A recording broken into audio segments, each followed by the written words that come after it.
आम, इडली और डोसा गंगोत्री समुद्र सतह से 18,000 फीट की ऊंचाई पर स्थित है। नंदनवन से लौटकर गंगोत्री में मैं 1 सप्ताह और रुका। उन्हीं दिनों की बात है कि एक दिन मुझे आम खाने की बड़ी प्रबल इच्छा जागी। दूसरे दिन मैंने देखा कि वहाँ से समस्त आश्रमों में कोई अच्छे पके हुए पीले पीले खूबसूरत आम बांट रहा था। वह व्यक्ति हमारे आश्रम में भी आया और स्वामी सुंदरानंद जी से बोला, स्वामी जी, मैंने गंगोत्री में रहने वाले सभी स्वामी लोगों को आम बांट दिया है और ये जो आम मेरे पास बचे हैं उन्हें आप रख लीजिए। ये सभी आपके लिए है। 20 पके हुए आम थे।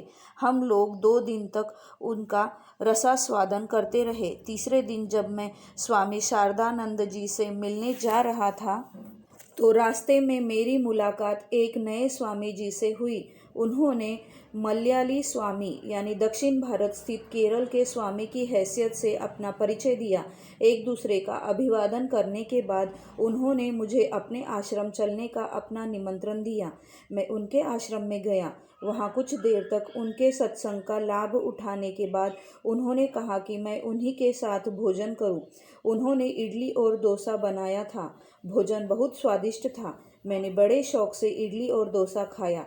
वस्तुतः हिमालय में आने के बाद मेरी इडली और डोसा खाने की बड़ी इच्छा थी। ऐसा लगता है कि गुरुदेव अपने शिष्यों के संस्कारों को उनके मन में अधिक दिनों तक घर करने नहीं देते और स्वाभाविक रूप से जितनी जल्दी हो सके उन्हें समाप्त कर देते हैं। इसी तरह की एक और घटना घटी। गंगोत्री से प्रस्थान करने से एक दिन पहले मैं वहाँ के सभी स्वामी लोगों से विदा लेने उन लोगों के आश्रम गया। जब मैं स्वामी शारदानंद जी के आश्रम से लौट रहा था तो रास्ते में बर्फबारी शुरू हो गई और मेरा शरीर और कपड़े बर्फ के बारीक बारीक टुकड़ों से पूरी तरह ढक गए। अपने आश्रम में पहुंचकर मैंने अपनी चादर को हल्का सा झटक दिया तो बर्फ के पतले पतले टुकड़े चारों तरफ बिखर गए और मेरे देखते ही देखते पानी बनकर हवा में विलीन हो गए। वह बड़ा ही मनमोहन अनुभव था। मैंने बर्फबारी के बारे में सुना था, लेकिन कभी देखने और बर्फबारी के दौरान बर्फ से खेलने का अवसर नहीं मिला था। उसे देखने और उसे देखकर आनंदित होने की इच्छा मन में कभी कभी उठ जाया करती थी। गंगोत्री से लौटते समय मेरी वह इच्छा भी पूरी हो गई। इन घटनाओं के लगभग 6 साल के बाद मैं सन 1982 में अपने कार्यों का विवरण देने भारत गया। रिपोर्टिंग के लिए होने वाली एक बैठक में बाबा बहुत प्रसन्नचित्त और हल्के फुल्के मूड में थे। उन्होंने रिपोर्टिंग में उपस्थित सभी सन्यासियों को संबोधित करते हुए कहा, क्या तुम लोग जानते हो कि कभी कभी समुद्र की सतह से 18,000 फीट ऊंची जगह गंगोत्री में जब किसी को आम खाने की इच्छा होती है तो उसकी इच्छा पूर्ति के लिए मुझे वहां आम की व्यवस्था करनी पड़ती है।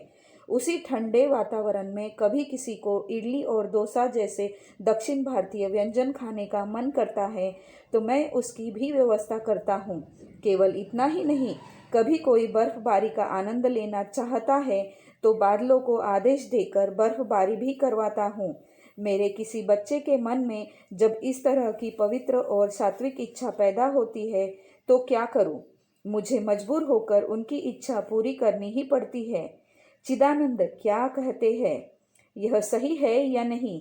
मैंने कहा, हाँ बाबा, आप जो कह रहे हैं वह 100% सच है।